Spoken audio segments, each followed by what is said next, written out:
Hello students, this is advocate Neeraj Gupta. इस video में हम बात करेंगे information in cognizable and non cognizable cases.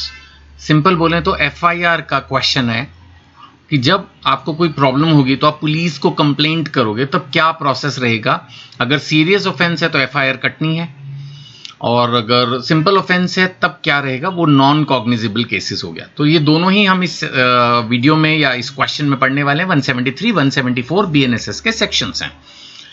अब यहां पर जब आप पुलिस स्टेशन में कंप्लेंट करोगे, जो कि अभी आज की तारीख में इलेक्ट्रॉनिकली भी पॉसिबल है, so whenever information regarding the commission of a cognizable offense reaches the police, the law require that it should be properly recorded promptly. It should be recorded promptly. Prompt का मतलब फटाफट, और बिना delay के investigation start हो जानी चाहिए। तो जो हम सेक्शन पढ़ रहे हैं इसका पर्पस क्या है? Prompt registration of information. FIR का मतलब ही होता है फर्स्ट इंफॉर्मेशन रिपोर्ट, एफआईआर। तो प्रॉम्प्ट रजिस्ट्रेशन होना चाहिए।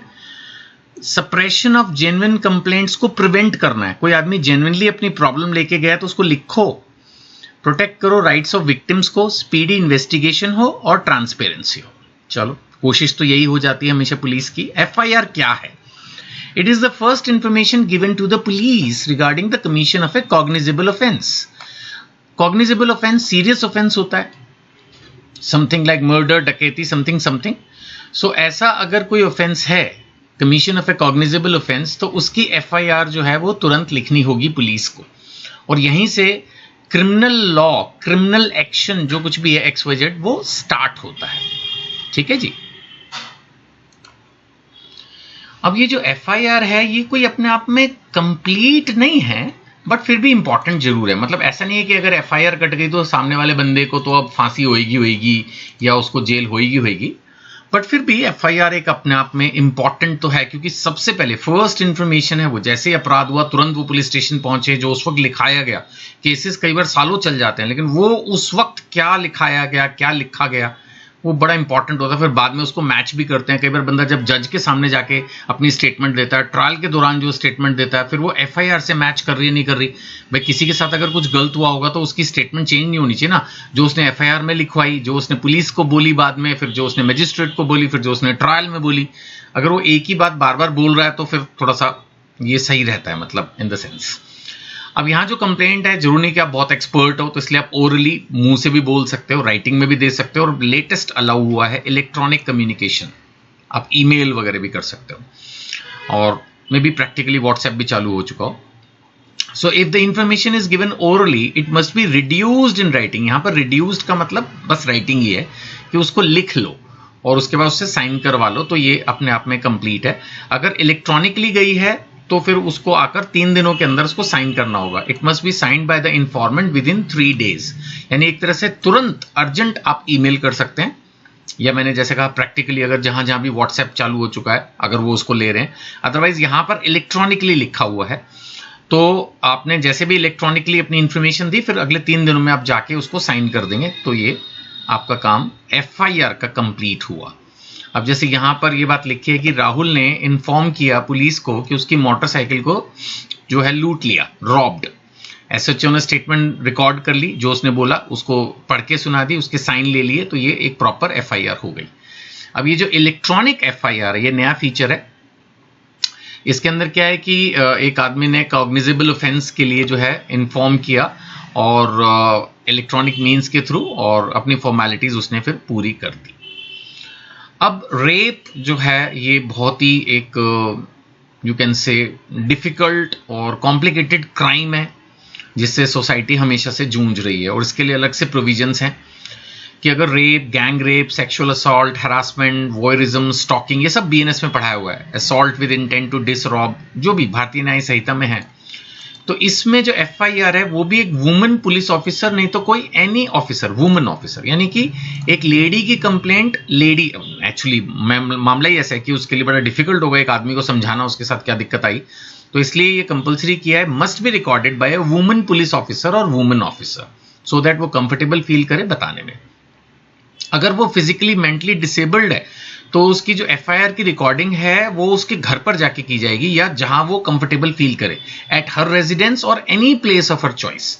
और उसमें अगर जरूरत हो तो किसी इंटरप्रेटर और स्पेशल एजुकेटर की भी हेल्प ली जा सकती है। माना सपोज उसकी भाषा अलग है ना, सपोज कोई लेडी है और वो देश विदेश से आई, हो सकता है उसको हिंदी इंग्लिश कुछ भी ना आता हो, तो कुछ भी ऐसी अगर कोई प्रॉब्लम है या वो बोलने में ही सक्षम नहीं है तो इंटरप्रेटर या स्पेशल एजुकेटर अगर जरूरत है तो उसको भी मतलब एंगेज किया जा सकता है। और वीडियोग्राफी भी इसकी की जाएगी, जो उसकी इंफॉर्मेशन है उसकी वीडियोग्राफी भी की जाएगी कंटेंट की, ताकि कल को मतलब चेंजेस ना हो, जो उसने बोला वो भी और न्याय दिलाने के हिसाब से भी।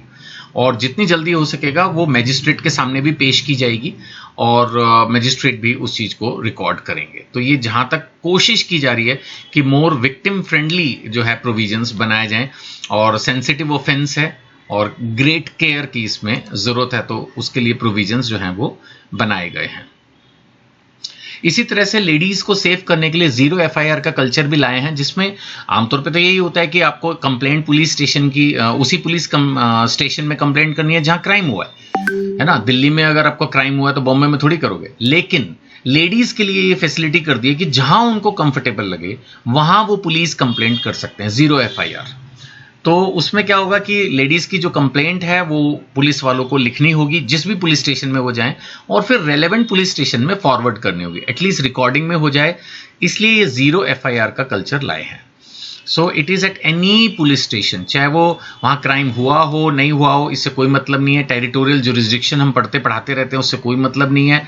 तो इसमें एक जीरो नंबर शुरू में लगा के एफआईआर जो है रजिस्टर कर लेंगे, और ये उस एप्रोप्रिएट जुरिस्डिक्शन के पास जो इन्वेस्टिगेशन करेगा वहां चली जाएगी, ठीक है ना, ताकि कोई डिले ना हो। There is no delay in registering the serious offences, जो कि खासकर ये रेप, मर्डर, ग्रेव क्राइम्स जो हैं, इसमें जीरो एफआईआर लेडीज को जो है अलाउ किया। ये एक इंपॉर्टेंट फीचर है, कॉग्निजेबल ऑफेंस है। इसको आप कहीं पर भी अगर रजिस्टर कर देते हो तो ये टेरिटोरियल जुरिस्डिक्शन के इलाके में चली जाएगी। इसका एक सिंपल एग्जाम्पल भी दे दिया, दिल्ली की लड़की है, माना जयपुर में है, वहां उसको प्रॉब्लम आई तो वो जयपुर में भी किसी भी पुलिस स्टेशन में जो है इसको रजिस्टर कर सकती है।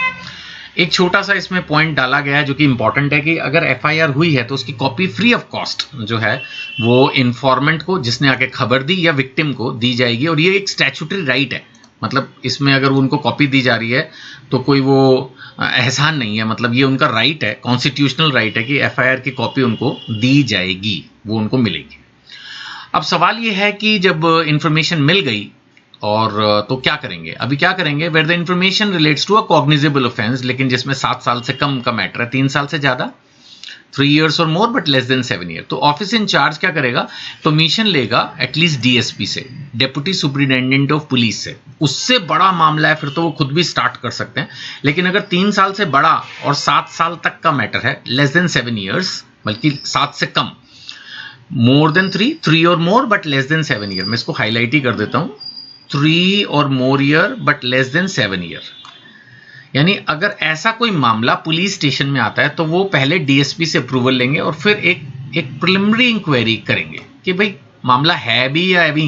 देखो कई बार लोग ना दुश्मनी निकालने के लिए भी झूठी पुलिस कंप्लेंट कर देते हैं, तो ऐसे में जब इंफॉर्मेशन पुलिस स्टेशन को मिलेगी, राइट, और मामला 3 से 7 साल तक का, यानी गंभीर है लेकिन अति गंभीर नहीं है, तो यहां पर डीएसपी या अबव रैंक के किसी बड़े सीनियर ऑफिसर से अप्रूवल लेके एक प्रिलिमिनरी इंक्वायरी की जाएगी to ascertain whether prima facie case, prima facie जो केस एग्जिस्ट का मतलब होता है कि मामला है भी या एमी हवा में कंप्लेंट मारी हुई है, तो उस चीज को चेक किया जाता है।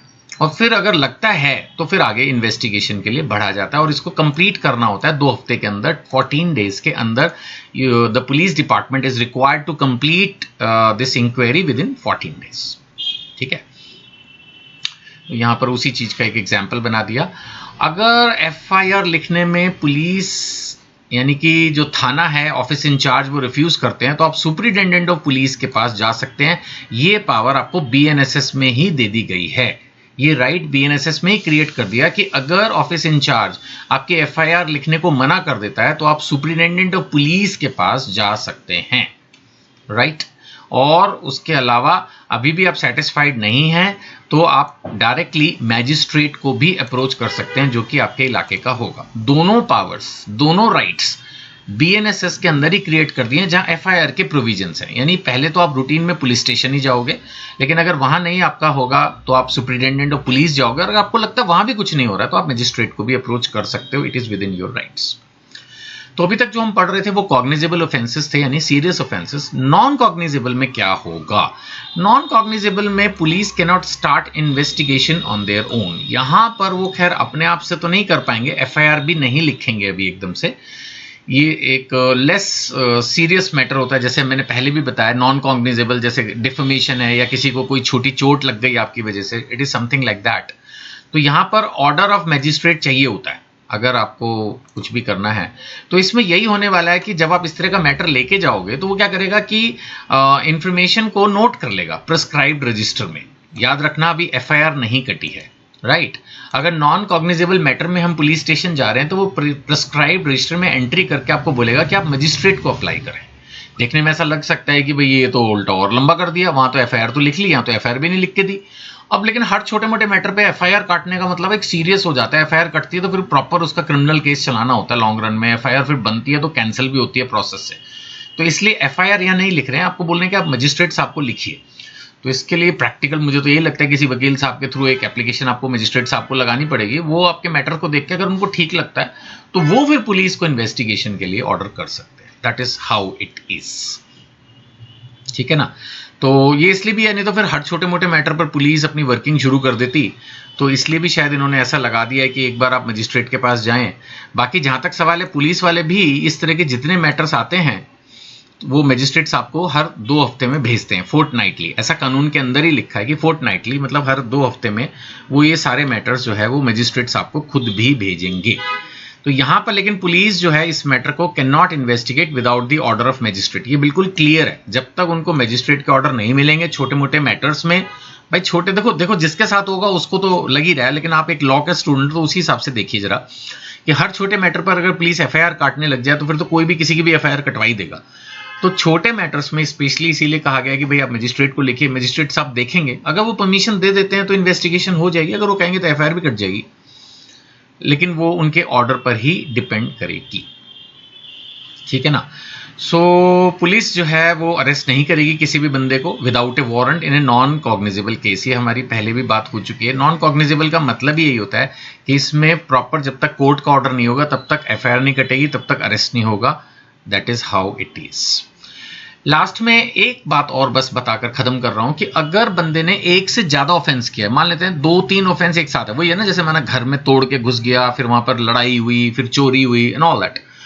तो ऐसी कोई कहानी अगर होती है तो मोर देन 1 ऑफेंस हो ही जाता है ना। मोर देन 1 ऑफेंस है तो हो सकता है एक आध ऑफेंस कॉग्निजेबल कैटेगरी का हो, एक आध नॉन कॉग्निजेबल हो। तो अगर एक भी ऑफेंस कॉग्निजेबल कैटेगरी का है तो 173 लगेगा एक तरह से, फिर एफआईआर कटेगी और नॉन कॉग्निजेबल भी उसमें जोड़ दिए जाएंगे।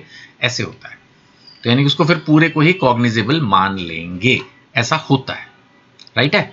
तो इस चीज को समझिएगा प्लीज। और मैंने जैसे आपको यहां तक सारा समझा दिया, 173, 174 BNSS, FIR and all related provisions important है। फिर भी कोई डाउट महसूस करो एग्जामिनेशन पॉइंट ऑफ व्यू से तो इन नंबरों पे व्हाट्सएप कर सकते हैं। बुक जिससे पढ़ा रहा हूं उसको खरीदने के लिए भी कनेक्ट कर सकते हैं। Thank you.